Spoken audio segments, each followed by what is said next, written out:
My husband is convinced that the true mother of our son is Drew Barrymore. This, based on the well-used reading material offered to him in the specimen retrieval room at the fertility clinic. However, after Evan was conveniently conceived in a Tulsa lab, we were assured he was indeed genetically linked to both of us, as it should be.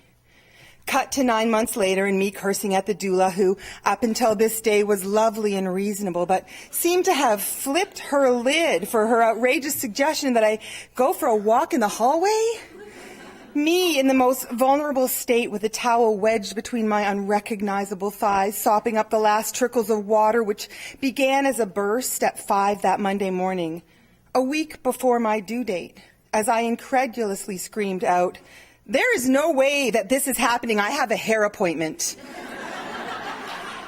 How could this be? I needed my hair done for all of the out-of-town guests who were planning to descend on us for the bris. Our big ritual celebration involving prayer, pastrami, and knishes shipped in from New York City.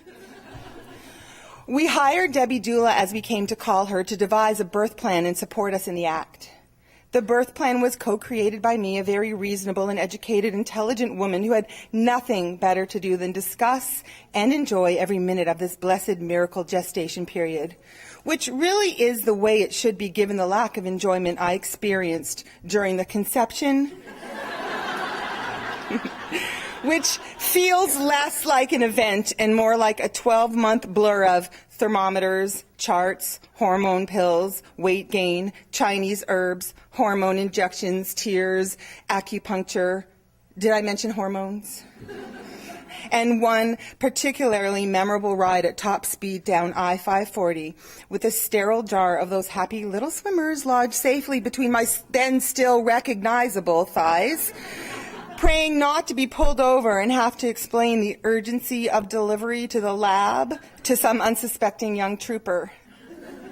The birth plan included no epidural, no episiotomy, and no interventions of any sort. Our hospital did not accommodate water birth, so I had to let that part of the vision die, which was not hard knowing all of the rest of my plan, including the music I chose, the art materials I would use.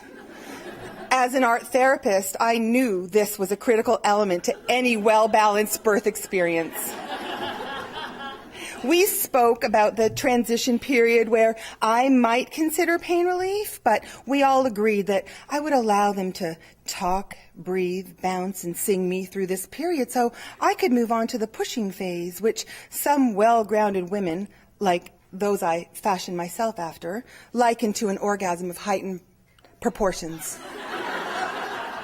How could I forget that I was the girl who drank a bottle of Aleve for period cramps as soon as the clock struck 28 days? We had discussed the possibility that I might allow for a local anesthetic if, gosh forbid, an episiotomy was warranted. Not that I would turn into a bounty hunter in the hallways searching out any and everyone who looked like they were packing some relief from pain. When the anesthesiologist arrived, I do remember telling him I loved him. A few hours later, when he returned, I was glad to see him. The third time, when I was 9 centimeters, Mark was black and blue, Debbie Doula was using the last scraps of my birth plan to dry her tears. I remember the anesthesiologist and doctor arguing about the possible dangers of receiving an epidural this late in the game. I remember being warned that I could become paralyzed. And I remember thinking that this is something I would have to worry about later. As I screamed, "Let me have it!" Oh, finally, the third was a charm, 10 centimeters and some quiet relief. Let's hear the music, bring me my crayons. But what? Time to push? Push what? I could feel nothing, no pain and no nothing. How does this work?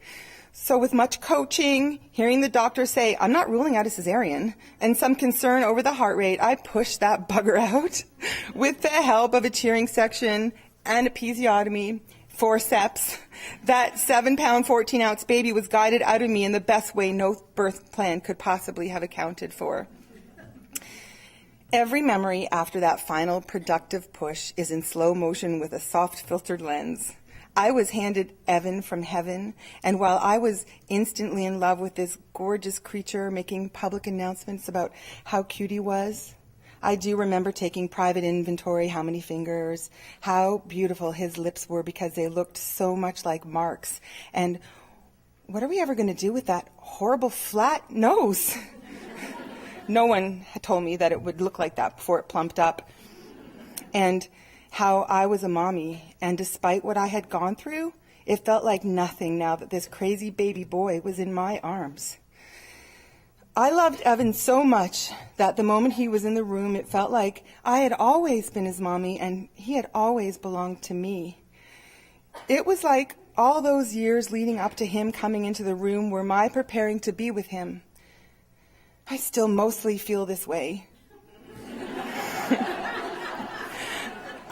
I say mostly because, like all moms, I do question my soul connection to such a defiant creature.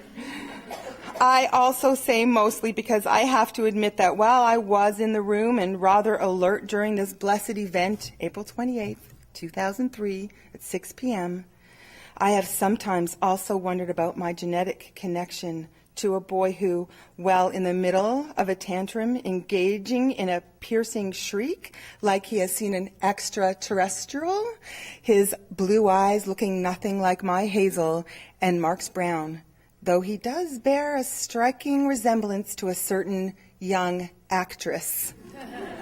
Thank you.